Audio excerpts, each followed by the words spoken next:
नमस्कार। समीक्षाकार देख रहे हैं आप और मैं हूं तेज साहू और आज हमारे साथ एक ऐसे युवा साहित्यकार, अभिनेता और दीप्तमान सितारा है सर्वेश यादव जी। यूपी से बहुत स्वागत है आपका। नमस्कार सर जी। सबसे पहले तो मैं टीम समीक्षाकार का धन्यवाद देना चाहूँगा कि उन्होंने मुझे अपने मंच पर आमंत्रित किया, जिसके लिए उनका तहे दिल से आभार।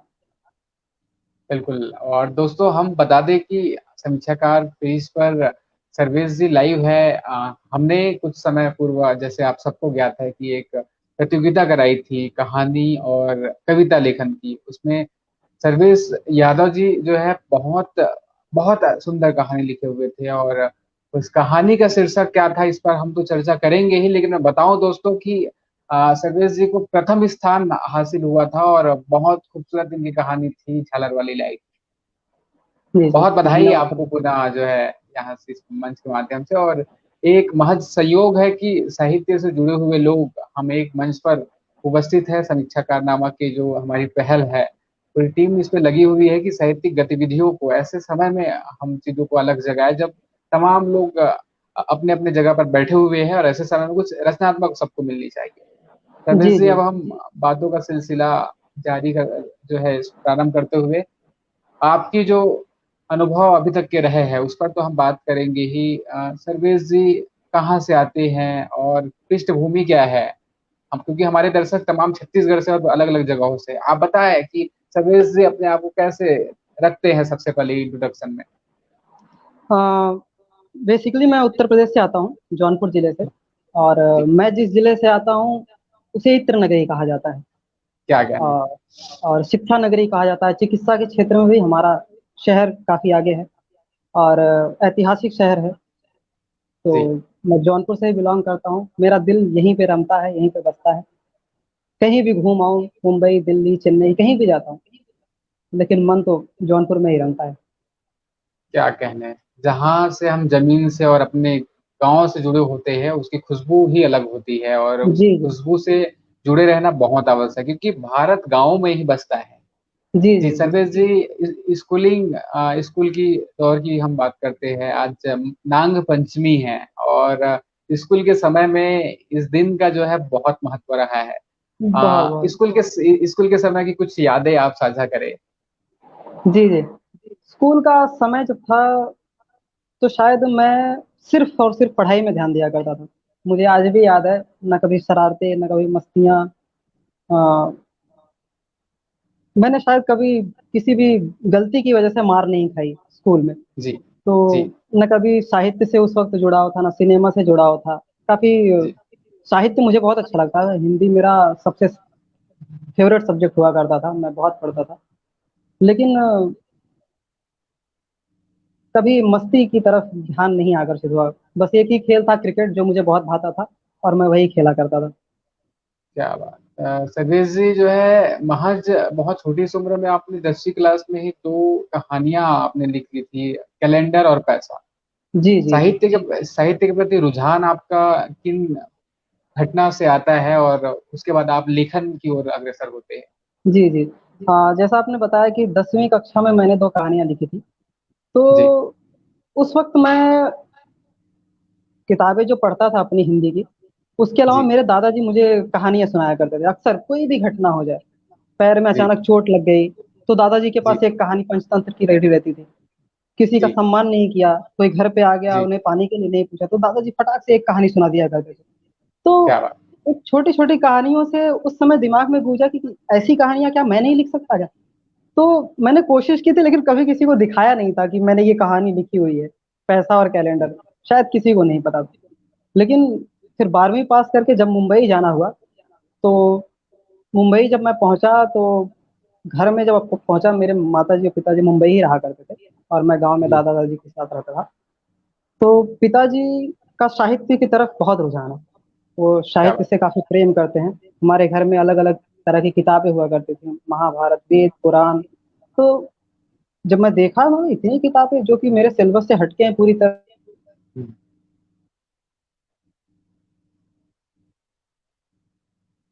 जी,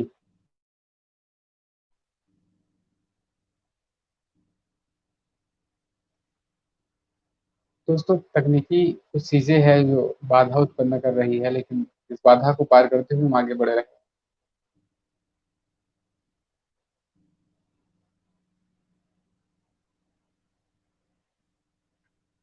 स्टिल हो गया। हमारे जो गेस्ट है उनकी कुछ तकनीकी समस्या के चलते जो है दिक्कतें हो रही है। बाकी आप जुड़े रहे हमारे साथ।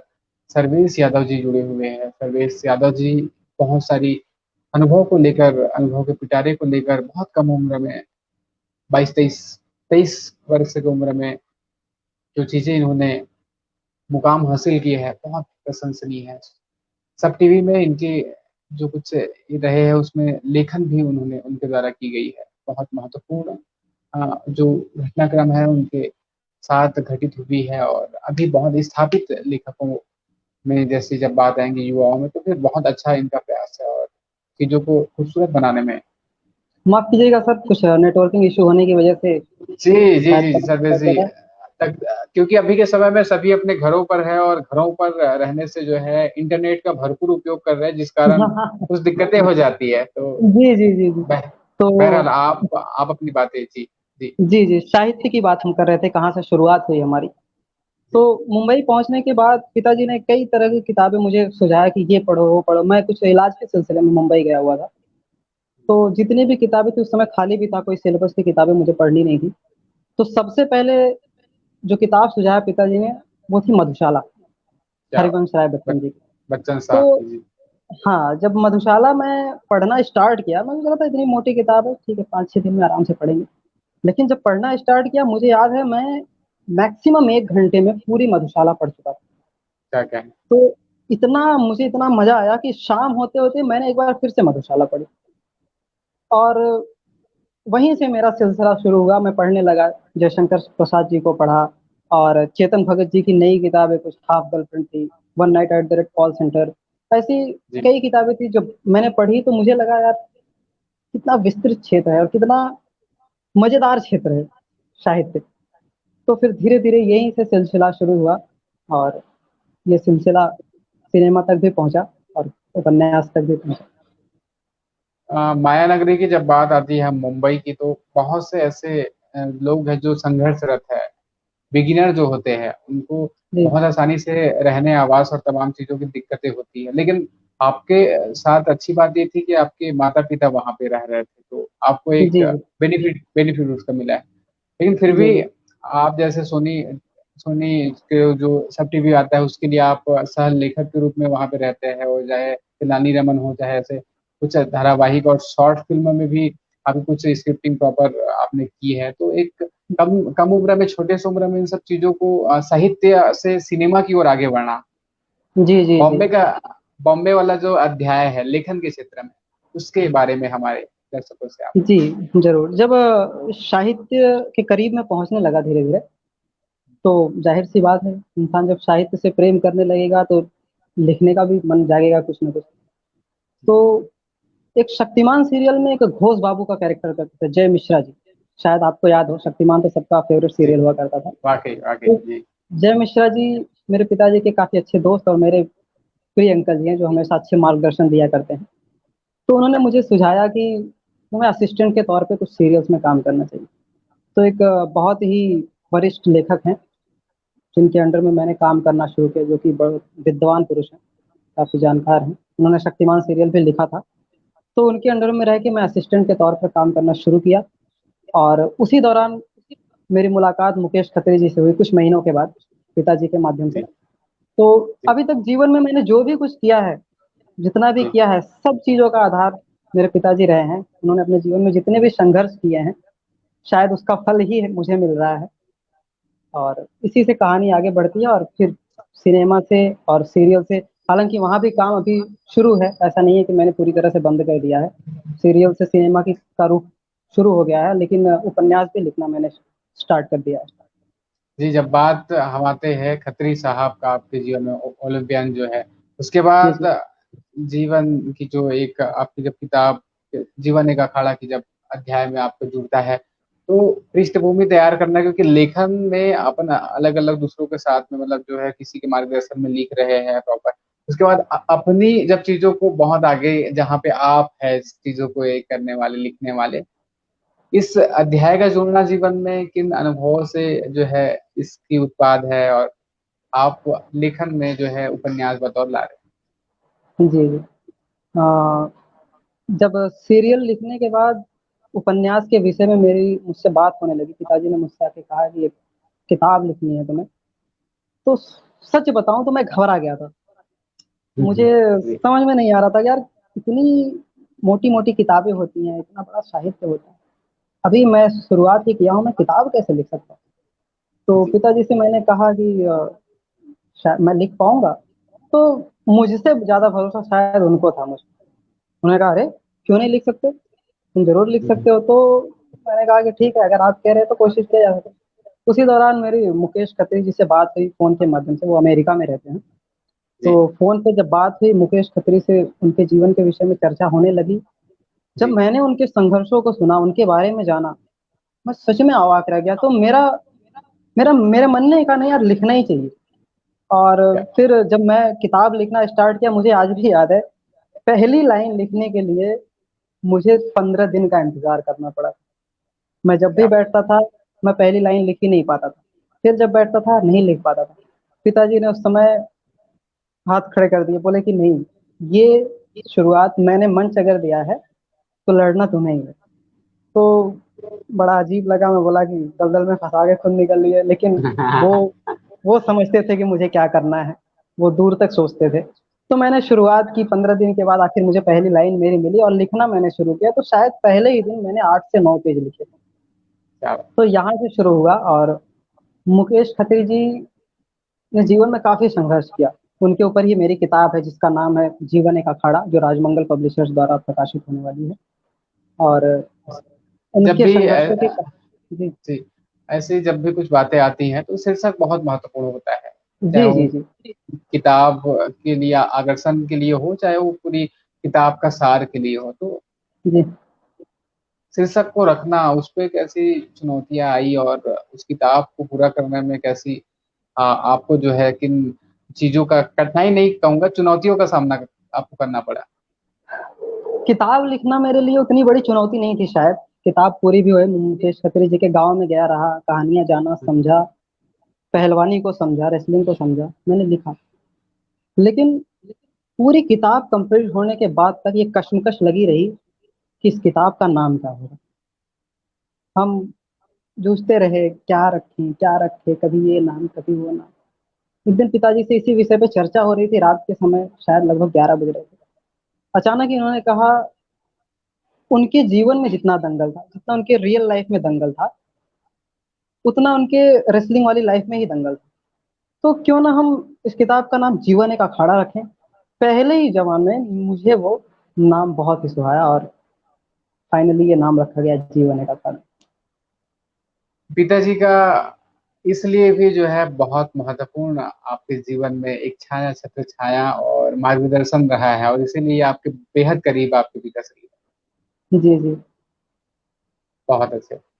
अब हम बात करते हैं कि अलग अलग, जैसे किताब के लिए लेखन एक अलग ही विधा है, और जब हम वेब के लिए लिखते हैं, चाहे शॉर्ट फिल्म के जी, लिए लिखते हैं, और एक धारावाहिक के लिए लिखते हैं। जी, जी। मैं तीनों में, हमारे जो नए लिखने वाले दोस्त हैं, हम उम्र हमारे दोस्त हैं, उनके लिए आप चीजों को क्या कहे कि जब वो किसी शॉर्ट फिल्म के लिए जब लेखन करते हैं, धारावाहिक के लिए लिखते हैं, और किताब के लिए लिखते हैं, मैंने तीन बातें कही है, तीनों में थोड़ा थोड़ा आप मार्गदर्शित भी सबका कीजिए कि किन चीजों को जो है ध्यान में रखना पड़ता है तीनों में लेखन के समय। जी, जी।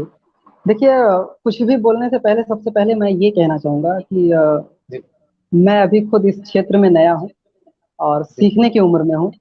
और हालाँकि इंसान पूरी जीवन भर सीखने की उम्र में होता है। एक बूढ़ा वाकई। व्यक्ति अगर अंतिम समय पे खटिया पे पड़े होता है, तभी वो ये बात सीख रहा होता है कि कैसे अंतिम समय में अपने ही अपनी बातें नहीं सुनते।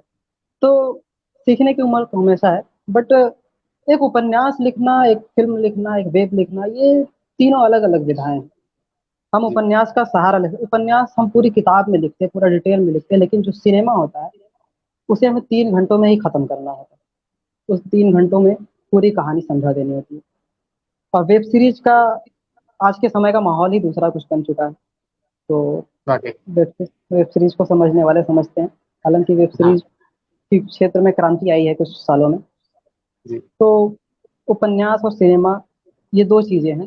सिनेमा लिखना और उपन्यास लिखना दो अलग अलग चीजें हैं, और इन दोनों को समझना भी ऊंची बात वाकई आप जहाँ पे हैं उस, क्योंकि जब हम जो जीवन जी रहे होते हैं वो बहुतों के लिए सपना होता है, चाहे वो हम जो है किसी दूसरे व्यक्ति को देखते हैं कि हम वैसा जिए तो कैसा रहेगा, और कुछ ऐसे लोग हैं जो हमारे जैसा जीवन जीने के लिए जो है संघर्षरत है। लेकिन है। आपने, दोस्तों मैं बता दूं कि सर्वेश जी बहुत कम उम्र में इन सब चीजों को करके बैठे हैं हम सबके लिए। जो युवा है, हम उम्र युवा है, 90s के दशक में जो जन्म लेने वाले हैं उनमें से एक सर्वेश्वर जी, आगे बहुत सारी चीजें आप एक्सप्लोर करते हुए आगे बढ़ रहे हैं।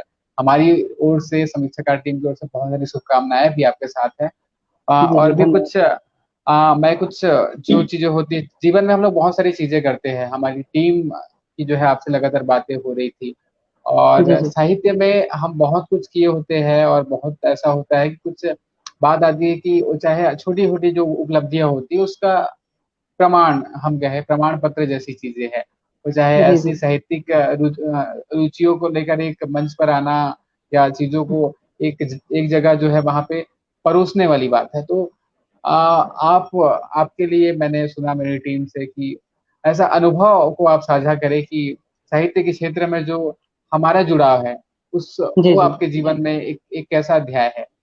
जी जी। जी हाँ, देखिए, अपने जीवन में हर इंसान कोशिश करते रहता है जी कुछ अच्छा करने की, आगे बढ़ने की। लेकिन जी उसी दौर में एक प्रोत्साहन के तौर पे यदि कुछ मिलता है, हालांकि इससे पूरी जीवन की, मतलब जो हमारा जो चीज है, जो मंजिल है, वो सिद्ध तो नहीं हो जाती, मंजिल नहीं मिल जाती।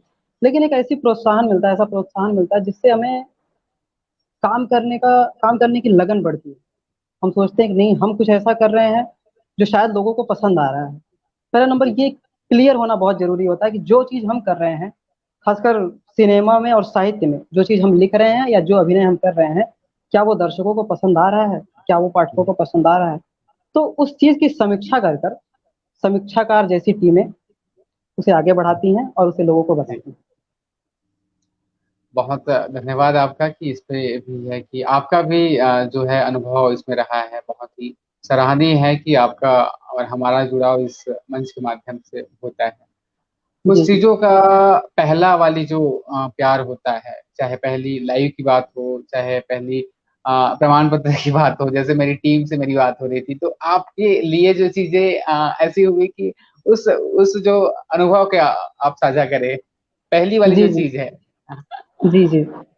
पहली चीज, हालांकि साहित्य की दुनिया में ये मेरा तो पहला ही पुरस्कार है और जी पहला ही प्रोत्साहन है। इसके पहले मैं 10वीं में अपने क्लास में फर्स्ट आया था, जिसके लिए मुझे प्रोत्साहन राशि के तौर पर मिला था। उस समय मैं बहुत ज्यादा एक्साइटमेंट में था। हालांकि साहित्य में भी यही मेरे साथ हुआ, और जी सिनेमा में भी जब मैंने अपनी पहली शॉर्ट फिल्म की थी तो उसमें भी मुझे फर्स्ट टाइम ही अवार्ड मिला था। तो जी जो फर्स्ट टाइम जो चीजें होती है ना, वो दिल के बेहद करीब होती हैं। चाहे कुछ भी हो, आगे भी मैं और उपन्यास लिख रहा हूँ और किताबें लिख रहा हूँ, आगे भी मैंने और कहानियां लिखी हुई हैं।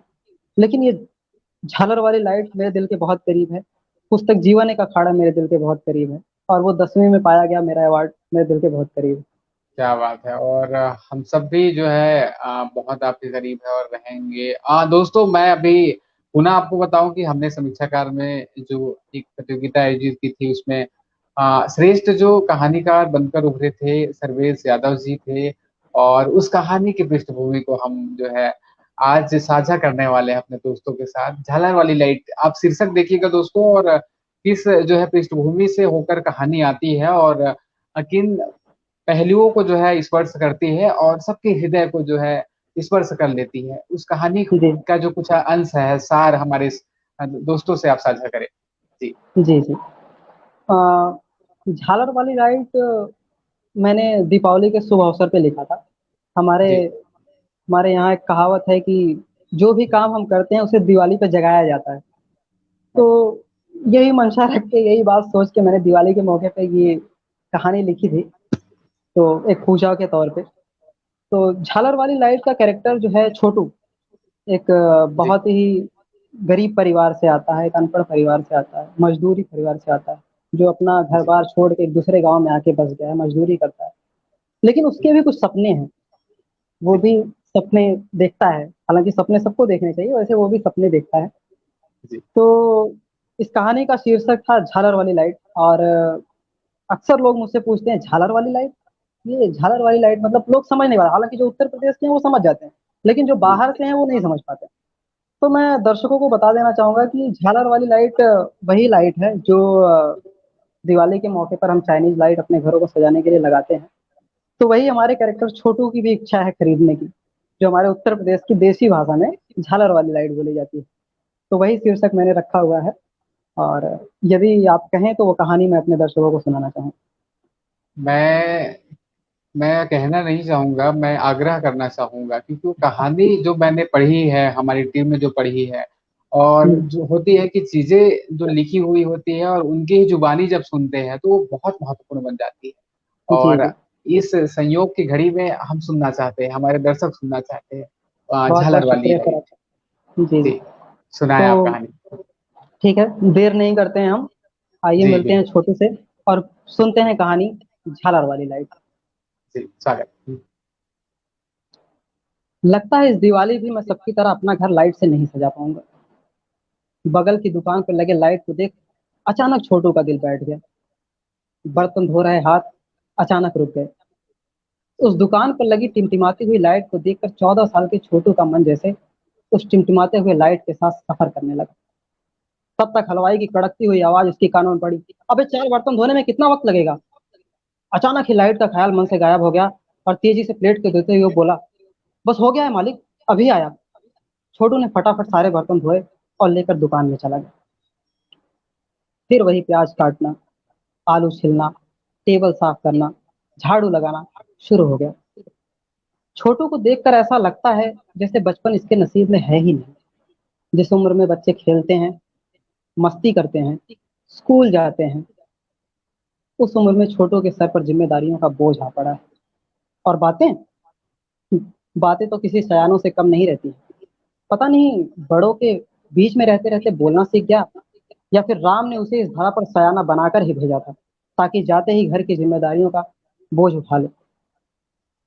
छोटू कितनी भी सयानी बातें करता है, सयानों की तरह घर की ज़िम्मेदारियों का बोझ उठाता है, लेकिन दिवाली करीब आते ही एक बार फिर उसका सयानापन कहीं खो गया और बचपन फिर से मन में दौड़ दौड़ पड़ा।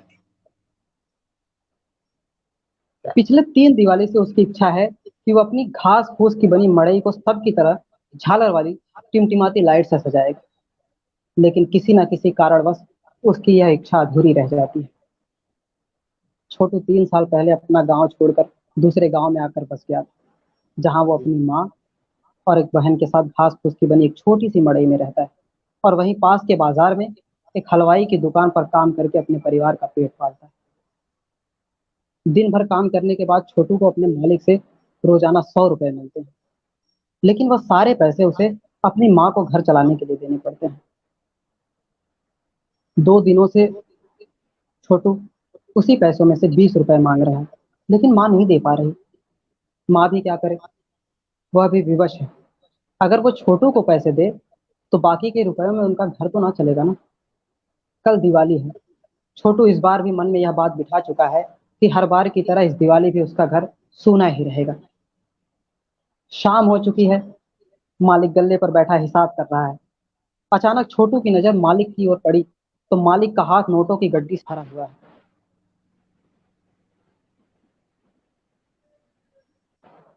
दोस्तों। नोटों की गड्डी से भरा हुआ है। दुकान के एक कोने में खड़ा छोटू यही सोच रहा है कि काश इसमें से एक नोट भी मुझे मिल जाता, तो मेरा घर इस दिवाली जगमगा उठता। नोटों की गड्डी को घूरता छोटू मालिक के करीब आ गया और डरते-डरते बोला, "मालिक, क्या है?" मालिक ने घुरकते हुए स्वर में कहा। छोटू डरते हुए धीरे से बोला, "मालिक आज मुझे ₹50 ज़्यादा दे सकते हैं क्या?" इससे पहले कि मालिक कुछ कहता छोटू जल्दी-जल्दी से बोल उठा, "कल मेरे पैसे में से काट लेना, नहीं तो मैं कल ज़्यादा काम कर लूँगा।" मालिक एक टक छोटू को देखता रहा और फिर नोट गिनते हुए बोला, क्यों बे, एक्स्ट्रा पैसे क्या करेगा? कल दिवाली है ना मालिक, मैं भी अपनी मड़ई पर सबकी तरह झालर वाली लाइट लगाऊंगा। छोटू ने बड़ी मासूमियत से कहा। इसकी बात सुन मालिक ठहाके मारकर हंसने लगा। छोटू मालिक को हंसता हुआ देख खुद भी रह रहकर अनचाही मुस्कान अपने चेहरे पर ला दे रहा था। अचानक मालिक ने कहा, जा जाकर पहले बाहर वाले टेबल पोंछ दे। यह कहते हुए मालिक फिर हंसने लगा। छोटू तपाक से झाड़ू नीचे रख टेबल साफ करने का कपड़ा हाथ में ले लिया और बाहर के सभी टेबल पोंछने लगा। टेबल पोंछते वक्त छोटू के मन में बार बार यही ख्याल आ रहा था, मालिक ने ना तो हाँ कहा और ना ही ना कहा, पता नहीं पैसे देंगे कि नहीं। फिर अचानक उसके मन में दूसरे विचार ने जन्म लिया, अगर मालिक के दिए हुए काम को अच्छी तरह से पूरा करूंगा तो शायद मालिक खुश होकर पैसे दे दे। यह ख्याल मन में आते ही छोटू जी जान से सारे टेबल को चमकाने में लग गया। एक एक कर उसने सारे टेबल साफ कर डाले। मालिक अंदर से बाहर आया और आकर वहीं दरवाजे पर खड़ा हो गया। वहीं खड़े वह छोटू को निहारने लगा। मन में एक विचार कौंध गया, सिर्फ 50 रुपए तो मांगे हैं इसने, बेचारा नन्ही सी जान कितना मेहनत करता है। दिवाली भी है, क्यों ना इसे पैसे देकर इसकी खुशियों का हिस्सा बना जाए। मालिक अंदर गया और 100 रुपए का नोट लेकर बाहर आया और छोटू को अपने पास बुलाकर 100 रुपए का नोट देते हुए बोला, ले, कल के लिए कुछ मिठाई और पटाखे ले लेना, और हाँ, अपनी वो झालर वाली लाइट जरूर खरीद लेना। क्या? मालिक का नोट थामते छोटू की आंखें खुली और वो उसे लेकर निहारने लगा। मालिक ने कहा, क्या हुआ? कुछ नहीं मालिक। छोटू सकपका गया। तुरंत वो फिर से कपड़ा लेकर अंतिम टेबल पोंछने आगे बढ़ा तो मालिक ने उसे मना कर दिया और कहा, तू घर जा और जाकर सब खरीद ले, मैं पोंछ देता हूँ टेबल। नहीं नहीं मालिक, मैं पोंछ के जाता हूँ। मालिक आगे आया और छोटू के हाथ से कपड़ा लेते हुए बोला, तू जा, मैं कर लूंगा, और हाँ, कल दुकान पर मत आना, परसों से आना। मालिक की बात सुनकर छोटू ने हाँ में सर हिलाया और वहां से निकल गया। वहां से सीधा छोटू लाइट की दुकान पर पहुंचा और रंग बिरंगी लाइट लेकर घर की तरफ भागा। घर पहुंचते ही उसने अपनी 10 साल की बहन को आवाज लगाई, मुनिया, मुनिया। भाई की आवाज सुनकर मुनिया बाहर आ गई। क्या हुआ भैया, देख मैं क्या लाया हूँ। छोटी अपनी बहन को लाइट दिखाते हुए बोला, अरे, झालर वाली लाइट। यह कहा मुनिया खुशी से उछल पड़ी। छोटू ने कहा, इस बार हमारा घर भी सबके घर की तरह जगमगाएगा। अगले दिन सवेरे से ही छोटू ने मुनिया के साथ साफ सफाई में लग गया।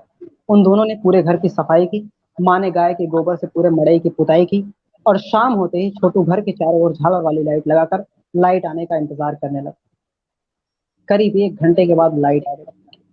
छोटू फटाक से एक ऊंचे से डिब्बे पर चढ़कर जैसे ही बटन दबाया, घास फूस की बनी मड़ई जगमगा उठी। यह देख मुनिया खुशी से उछल उछल के कहने लगी, हैप्पी दिवाली, हैप्पी दिवाली। छोटू वहीं खड़ा एक तक अपनी मड़ई को निहारने लगा। एक 50 रुपए की झालर वाली लाइट खरीदकर छोटू उतना ही खुश था जितना कि कोई पूरा महल खरीदने का होता। वाह, वाह, क्या बात है भाई। बहुत मैं धन्यवाद सर। अनायासी सर्वेश जी, जो आपने कहानी कही है, कहानी लिखते बहुत लोग हैं, लेकिन उस कहानी को उतना ही जिंदा दिली के साथ सुनाना और उस अंदाज में सुनाना। दोस्तों मैं बता दूं कि सर्वेश जी एक उम्दा, जैसे उनके लेखन से आपका परिचय तो हुआ है, अभिनय के क्षेत्र में भी कमाल करेंगे। आपकी जो शारीरिक अरे भाषा है, शुक्रिया सर। बॉडी बॉडी लैंग्वेज है, आवाज, जब आप चीजों को ये करते हैं, मॉड्यूलेशन जो जमती है, बहुत ही सराहनीय है, कमाल है, उम्दा है। बहुत सारी बहुत बहुत शुभकामनाएं शुक्रिया सर। आपको। क्योंकि बहुत सारे ऐसे हमारे मित्र हैं जिन्होंने, अच्छा, मैं इस कहानी के लिए जो है बहुत विशेष धन्यवाद विजयदीप सर का भी मैं करना चाहूंगा कि ये हमारे चयन समिति में थे और उसमें इनका भी जो है बहुत योगदान रहा है। विजयदीप सर, जी, उनको बहुत बहुत आपको। आभार, उनका बहुत बहुत जी धन्यवाद बिल्कुल उनका। बिल्कुल बिल्कुल। हम सबने जो है अंतिम बार मैंने कहानी पढ़ी थी और मैं बता रहा हूँ कि मैं किसी ऐसे जगह पे था उस कहानी को पढ़ते हुए कि एक अलग ही जगह था, वो होटल जैसा जगह था, और मैं वहां पे पढ़ा तो मैं स्तब्ध रह गया कि ऐसी कहानी अभी के युवा लिख रहे हैं। उस कहानी में वैसी बात है, वैसी जज्बात है, जैसे मुंशी प्रेमचंद जी की कहानियों की ओर जब हम रुख करते हैं, इसमें अरे वो सर, मौलिकपन होता है। तो बहुत बहुत बहुत बहुत बहुत खूबसूरत आपकी कहानी थी और बहुत सारे दोस्तों ने जो है इस कहानी के लिए आपको बहुत बधाई दिया है और बहुत प्रशंसा कर रहे हैं, खुले मन से, खुले दिल से। यही मेरा भी है कि बहुत सारी शुभकामनाएं हैं दोस्त। बहुत खूबसूरत आपने ये कहानी जिस अंदाज में लिखी थी उसको कहीं भी थी। विजय दीप जी आपको कुछ कह रहे हैं? जी अ, आभार तेज जी, सर्वेश्वर जी, ओके जी। और अनुराग जी हमारे टीम के महत्वपूर्ण हिस्से हैं। बहुत ही खूबसूरत कहानी भाई, किसी की खुशियों का हिस्सा बनना हमें अधिक खुशी देती है। बहुत ही सुचिता साहू जी है। बहुत से ऐसे दोस्त हैं, और आपके खेमे से भी कुछ ऐसे दोस्तों का मैं जिक्र करूंगा, क्योंकि इस लाइव को हम बाद में भी देखेंगे तो नाम जो है, धर्मेंद्र यादव जी है, वेद प्रकाश यादव जी है, सुभाष चंद्र यादव जी है, और भी ऐसे राहुल यादव जी है। बहुत सारे ऐसे हमारे मित्र हैं। कुछ दोस्तों का एक हमारी जो जब हम कहानियों की बात करते हैं तो जो तृतीय स्थान पे रही थी, द्वितीय स्थान पे रही थी, सॉरी, तारावती सैनी जी भी इस कहानी को जो है सुनी है, और उन्होंने भी जो है खुले कंठ से सम्मान किया है, स्वागत किया है और बधाई दी है इस कहानी के लिए। बहुत नरेश बहुत भाई, धन्यवाद, बहुत बहुत सबका आभार। देखिए कि जब चीजें दिल से निकलती है तो दिमाग लगाने की आवश्यकता नहीं पड़ती, कि हम बहुत फ्लो में जो है बोलते चले जाते हैं। आपने चीजों को स्टोरी टेलिंग भी आप कमाल की करते हैं। तो बहुत सारी जो है, पुनः मैं कहूंगा कि बहुत सारी शुभकामनाएं हैं। और इस कहानी और अलग अलग जो पृष्ठभूमि होती है, एक कहानीकार अ, बहुत बेहतरीन चीजें होती है जब लोग, गांव से जुड़े हुए लोग उस कहानी से जुड़ाव महसूस कर लेते हैं। कहानियों का जब आप चयन करते हैं तो जी जी क्या कुछ आपके माइंड में चल रहा होता है कि कैसी कहानी रचनी है, उसकी प्लॉटिंग कैसी करनी है? उस जी जी संदर्भ में हमारे नए जी। जो दोस्त है जो लिखना चाहते हो, उनको भी आप अपना अनुभव साझा करें जी। देखिए, क्या होता है ना, जितनी भी कहानियां होती हैं अक्सर लिखने वाले के आसपास घटित हो रही होती हैं। जी, हमारे आसपास, आपके आसपास अक्सर आप देखेंगे हर इंसान के जीवन में कुछ ना कुछ कहानियां हैं। वाकई। हर इंसान के जी, जीवन की कुछ ना कुछ घटनाएं हैं। कोई भी काल्पनिक कहानियां जो बनती हैं, उसका जो बेस होता है वो हमेशा वास्तविक होता है।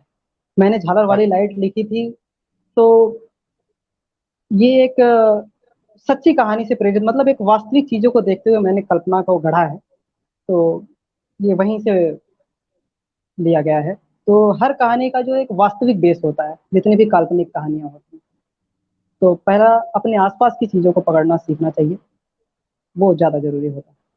बहुत बहुत महत्वपूर्ण बातें आपने कही है सर्वेश जी। और हम युवा युवा जो है, जितने भी युवा है, ज्यादातर लोग प्रेम विषय को जो है चुनकर लिखा करते हैं। बहुत सारी चीजें जो है उसमें आई हुई है। सर्वेश जी के जीवन में माता पिता और परिवार के प्रेम के अलावा और ऐसे कुछ अनुभव रहे हैं जो लेखन और तमाम अनुभव जो है इस उम्र में, इस जो आप दौर में है, इस पे आप अपने आप को जब पाते हैं कि प्रेम कितना महत्वपूर्ण होता है, और जो लिखते हैं कल्पना के साथ कितनी वास्तविकता होती है। आप जब जी लिखेंगे तो कितनी वास्तविकता होगी आपकी लेखनी में। जी। जी जी। बात आपने सामाजिक तौर पर काफी गहरी बात पूछ ली है। जी, लेकिन मैं जी, बताना चाहूंगा, जब लिखना मैंने स्टार्ट किया, अक्सर आपने देखा होगा कि लोग हिचकते हैं अपने परिवार से जी, बात करने में। हालांकि मेरा परिवार हमेशा मेरे सपोर्ट में खड़ा रहा है। मुझे क्या करना है, मैंने जो चीज कह दिया कि मुझे ये करना है, तो मेरे पूरे परिवार संगठित होकर उसमें मेरा साथ दिया है। बस उसमें बारीकी लाई है, उसको समझाया है कि ये चीज ऐसे करो वैसे करो, लेकिन मेरी रखी हुई बातों को कभी किसी ने मना नहीं किया। मैं पढ़ाई करता था, अचानक से सब मैंने लोगों के सामने ये बात रखी कि मैं साहित्य और सिनेमा से जुड़ना चाहता हूँ, किसी ने मना नहीं किया मुझे, और सबने साथ दिया। और यही रीजन है कि आज मैं यहाँ से जुड़ा हुआ हूँ। तो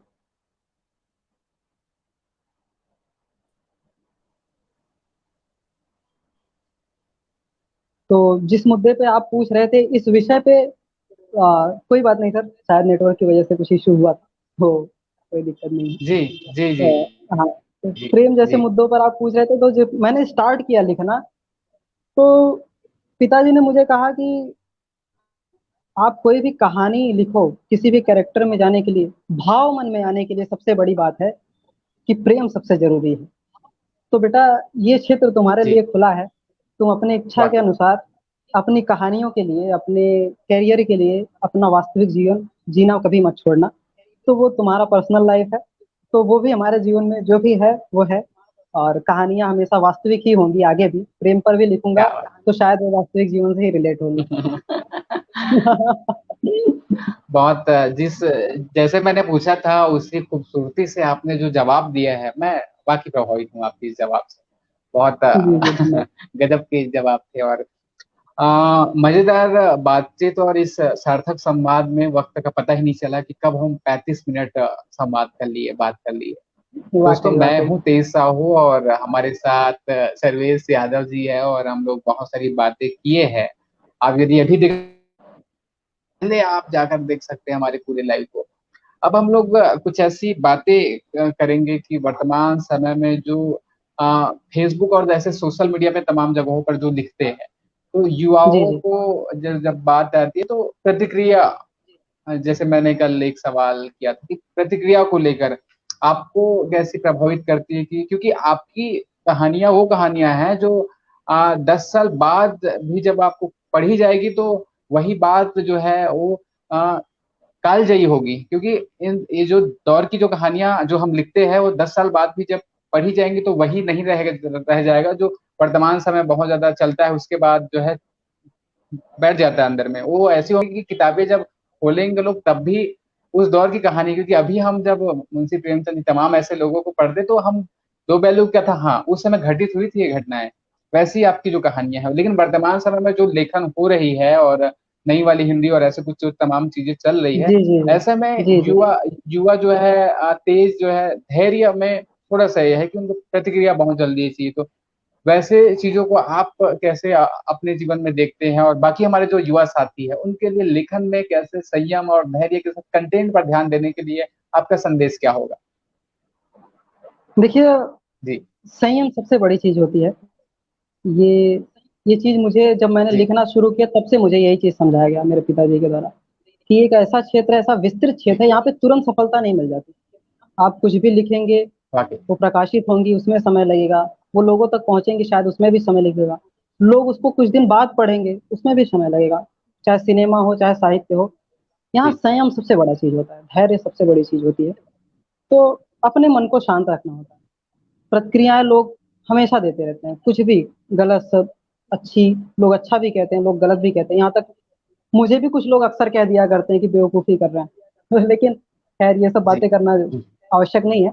लेकिन जी मेरी पसंद क्या है, मैं क्या करना चाहता हूँ, ये सबसे महत्वपूर्ण चीज़ होती है। मेरे सपने क्या हैं और उन सपनों को पूरा करने के लिए मैं कितनी जान लगा के मेहनत कर रहा हूँ, ये सबसे बहुत आवश्यक होती है। लेकिन प्रतिक्रियाएँ जो होती हैं, वो बड़ी मज़ेदार चीज़ होती हैं। चाहे वो अच्छी हों या बुरी हों। अच्छी हों तो मन को जी। अच्छी लगती है, बुरी हों तो उन बुरी प्रतिक्रियाओं को हम पॉजिटिव वे में लेके उस पे और अच्छा काम करने की कोशिश करें। उसको एनालाइज़ करें कि क्या ये सही प्रतिक्रिया है? क्या इन्होंने मुझे सच में ये बताया है कि मैंने ये गलत किया है? उसको हम सुधारें। अगर नहीं लगता है तो ठीक है, उनको छोड़ दो। वो तो कहने वाले तो अक्सर तुम्हें खींचते रहेंगे, टाँग खींचने वालों की कमी कहाँ पे। वाकई आपकी जो इशारा है कि हम आलोचना समालोचना और तमाम चीजें जीवन में होती रहती, समालोचना को उस सकारात्मक उसमें दिशा में हम लेकर महसूस करें कि चीजें बहुत दुरुस्त हो जाए। अंत जी, में जी। बहुत सारे हम लोगों ने समय एक किया है। उससे पहले मैं एक छोटी सी अपनी एक कविता सुनाता हूँ, फिर आप अपनी बात कहेंगे कि जी। कर कर्म करतब दिखा, राजा बन राज कर, वाद को दास बना, कौटिल्य बन ए तेज, कर सबका सम्मान सबको सम्मान, सफलता साफ है शालीनता की ही बात है, सुधार नहीं तू सुधर, खुद को तो उदाहरण बना, कर कर्म करतब दिखा, कर कर्म करतब दिखा। वाह! वाह, वाह! क्या बात! बहुत ये शुक्रिया आपका। जीवन में हर और इंसान को जीवन में चाली उतारना चाहिए। जी जी जी जी जी वाकई, और बहुत धन्यवाद जो आपने आज हम लोग संवाद किए। अंत में जो 1 मिनट जैसे शेष है उस पे आप आज का अनुभव बताए, और हमारी टीम के लिए भी कुछ आपके संदेश। जी, आज का जो जी, कुछ संवाद बातें हैं संवाद रहा है। संक्षिप्त में। जी जी, संक्षिप्त में मैं कुछ बातें जी अंत जी में कहना चाहूँगा। सबसे पहले तो मैं जी इस मंच जी। से अपने पिताजी को शुक्रिया अदा करना चाहूँगा कि उन्होंने मुझे इस तरह का बनाया कि मैं आपके मंच पे आ सकूँ। क्या बात। आज जो कुछ भी हूँ उनकी वजह से हूँ, तो सबसे पहले उनका तहे दिल से शुक्रिया करना बनता है। और जी समीक्षाकार टीम का मैं फिर से तहे दिल से शुक्रिया अदा करना चाहूँगा कि उन्होंने ऐसी प्रतियोगिता रखी कि मुझे अपनी कहानी लोगों को सुनाने का मौका मिला, वहाँ पे जीतने का मौका मिला हालाँकि। तो उसके लिए धन्यवाद। और मेरे सारे दर्शक जिन्होंने मुझे बधाई दी है और जिन्होंने मेरी तारीफ़ की है, उनका तहे दिल से शुक्रिया अदा करना चाहूँगा, जो भी हमसे जुड़े हुए थे। तो अंत में टीम बिल्कुल। समीक्षाकार बहुत अच्छा काम कर रही है। ऐसे नए युवाओं को, हम जैसे युवाओं को जो अभी सीखने की उम्र में है, जो अभी नए हैं इस क्षेत्र में, उनके लिए काफी कारगर साबित होगा। क्या वाकई बहुत बहुत सारी जो चीजें हैं आपने कही है। बहुत से दोस्त हैं, बहुत हमारे विजयदीप सर है, तारावती मैम है, जो मेरी जो कविता थी उसको उस पर भी जो है आ, तारीफ कर रहे हैं। वैसे आज पूरे जो तारीफ के हकदार और हमारे सर्वेश्वर जी हैं, क्योंकि मैं कहानी को बस सुनता ही रहा और जो मेरी प्रतिक्रिया थी और मेरी जो उत्साह थी, आपने प्रत्यक्ष, हमारे दर्शक भी प्रत्यक्षदर्शी है। हमारी टीम जो है, आपकी जो स्माइल है वो आप बड़ी प्यारी है, बड़ी गजब की है अरे आपकी स्माइल। शुक्रिया। ऐसे ही आप हंसते मुस्कुराते रहे और बहुत जीवन में सकारात्मक रहे और ऐसे ही कहानियां आप लिखते रहे। हमारी पूरी जो है तेज साहू और समीक्षाकार टीम की ओर से बहुत सारी शुभकामनाएं उज्जवल भविष्य को। और आपके यहाँ पिताश्री को भी हमारा सादर प्रणाम है कि ऐसे बच्चे को जो है संस्कार दिए हैं, ऐसे जो है साहित्य से जोड़ कर रखे हैं, जो बहुत महत्वपूर्ण है अब के समय में। मोरल जो है जो मौलिक जो चीजें है, जो नैतिक मूल्य है, उसको जीवित रखने का जो प्रयत्न हमारे पालकों के द्वारा हो सकता है, बखूबी आपके पिताश्री ने जी जी ऐसा किया है सबके परिवार में ऐसे। और वैसे ही बेटा के ऊपर श्रेय भी जाता है कि जो उनके सपने हैं और जो उनके आ, उनकी प्रतिष्ठा है उसको जो है समृद्ध बनाने में लगे हुए हैं। सर्वेश भाई, जी बहुत आज जो है सार्थक संवाद रहा। बहुत समय तक हमें जो है लगातार दोस्त लोग देख रहे हैं, अभी जो है वॉचिंग में ओके 36, मतलब 36 लोग लगभग हमें 40 मिनट तक देखने वालों में से है, बहुत महत्वपूर्ण होती है। अब तक जो बहुत हमारी लाइव बहुत हुई धन्यवाद। है, बहुत बहुत सफल लाइव मैं इसको मानता हूँ, क्योंकि आज जो भी हुई है आज के समय में पूरी बहुत बहुत अच्छी चीजें हुई है। और बहुत लोग बहुत बोल रहे हैं कि 50 मिनट तक चलनी चाहिए। देखिए क्या बात, लोग सुनना चाह रहे हैं। अरे अरे सर, अब जो ये है तो हम लोगों का बहुत प्यार है। बहुत जी जी हमने बहुत सारी साहित्यिक बातें की हैं, अब हम बहुत फॉर्मल बातों पे आते हैं, क्योंकि हम भी युवा है और युवापा युवापा, क्योंकि यूपी आपा कुछ जी ऐसा, जी कुछ पेजेस में बहुत सारी चीजें आती है। जी आप जी जी। जीवन में सबसे ज्यादा आपकी खुशी के क्षण आप किनको मानते हैं कि उसको याद करते तो बस खुश हो जाते हैं आप?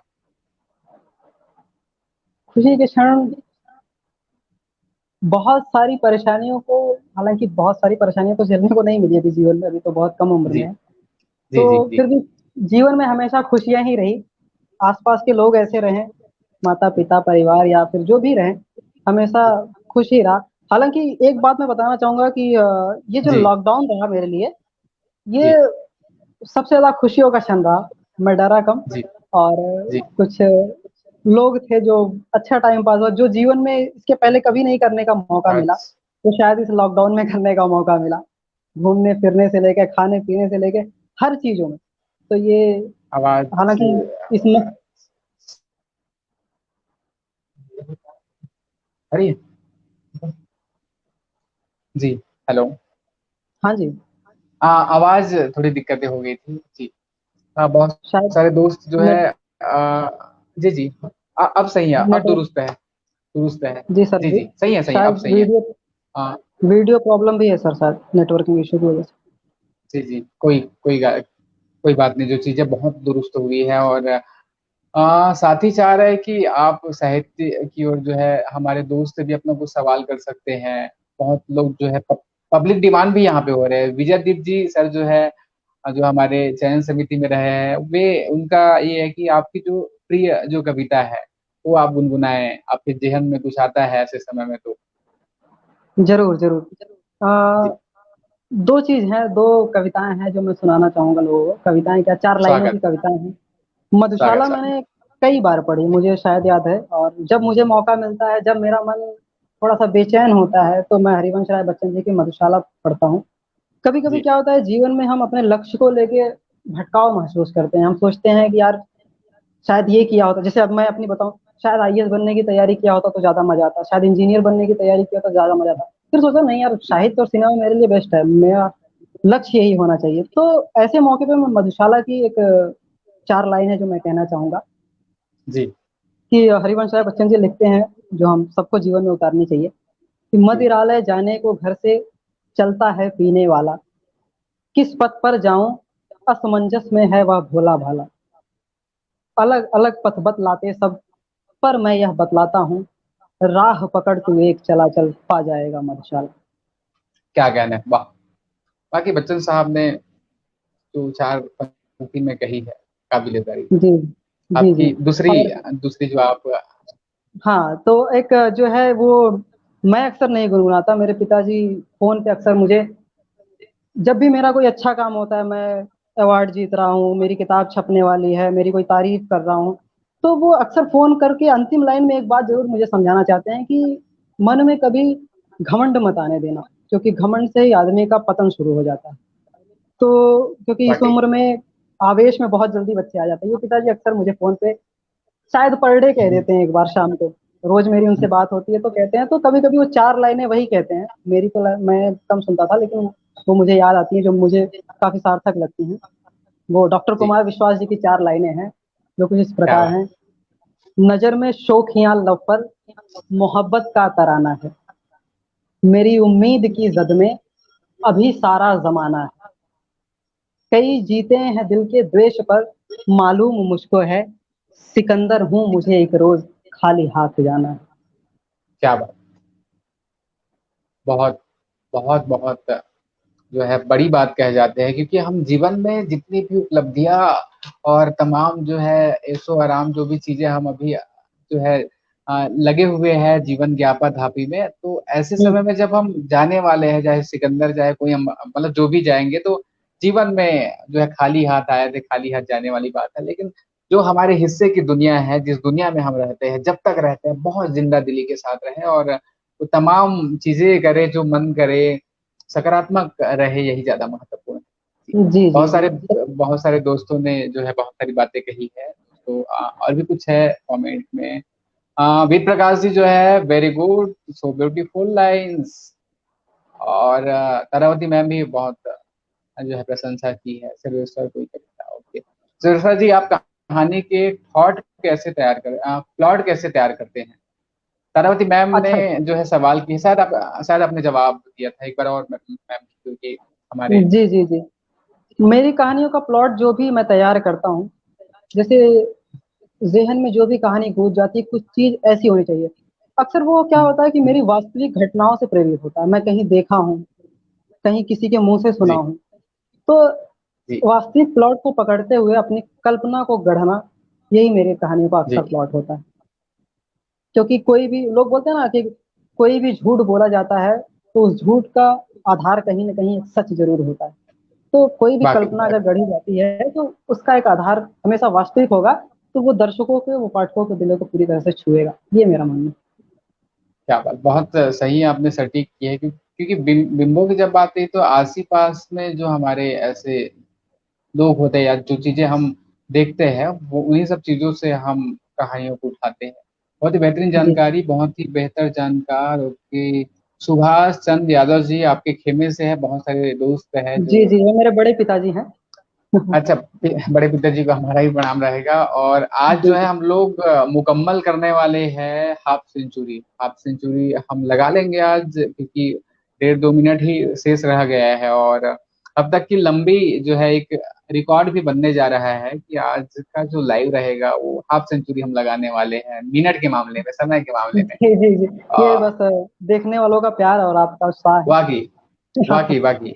क्योंकि ऐसे समय में जब मैं बहुत से चीजों को हम भी जब देखते हैं, तो जैसे बहुत स्थापित भी लोग हैं, तो हम जब जाते हैं वहां पे तो हम स्क्रॉल कर देते हैं जब तक हमारी काम की जो चीजें रहती है। लेकिन कुछ ऐसे भी हमारे साथी है जो बहुत ही जो है रोचकता के साथ इंजॉय कर रहे हैं आज के संवाद को, जो है उसमें अपने आप को शरीक कर रहे हैं। बहुत से दोस्त जो है आपको जो है बधाइयां भी दे रहे हैं। सबको धन्यवाद हमारी ओर से और सर्वेश भाई की भी ओर से। जी, आभार सर्वेश भाई, मेरी तरफ से छत्तीसगढ़ भी आगमन आपका मेरे कब होगा दर्शकों का। फिर? छत्तीसगढ़ छत्तीसगढ़ आगमन कब हो रहा है फिर आपका?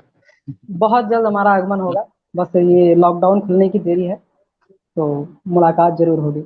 हम बिल्कुल सूचित बिल्कुल करेंगे बिल्कुल। आपको। हमारी हमारी टीम पूरी आपकी जो है हर चीज जो है एक जो है, और हम बताते कि हम साहित्यिक चीजों को भी एक जगह पे लाते हैं, और द लोक मीडिया और समीक्षाकार ऐसे और शिक्षाकार, हम लोग कुछ कुछ चीजों को लेकर समाज में कुछ ऐसी बेहतर चीजें करने के प्रयास में हैं, जो हम और आपकी जो जिम्मेदारियां हैं उन सबका निर्वहन और कर्तव्य का पालन करते हुए हम लोग आगे बढ़ रहे हैं। आज जो जी, है हाफ सेंचुरी हम लोग जो है लगाने वाले हैं। पुनः बहुत आपको बधाई है आपकी कहानियों के बहुत बहुत लिए। धन्यवाद। आने वाली किताब के बारे में पुनः आप बताएं, क्योंकि वो महत्वपूर्ण है, क्योंकि हमने जो जी कहानी जी सुनी है उसके बाद हम किताब भी पढ़ना चाहेंगे और हमारे जी जी दर्शक भी तो। जरूर जी जरूर। बताए मेरी अभी। मेरी किताब पुस्तक जीवन एक अखाड़ा, जो ओलंपियन रेसलर मुकेश खत्री के जीवन पे आधारित है, जी जिन्होंने काफी संघर्ष करके एक ऐसा मुकाम बनाया जहां तक जी लोगों की मतलब सबकी पहुंचने की चाहत होती है अपने भविष्य में, अपने करियर में। तो जी।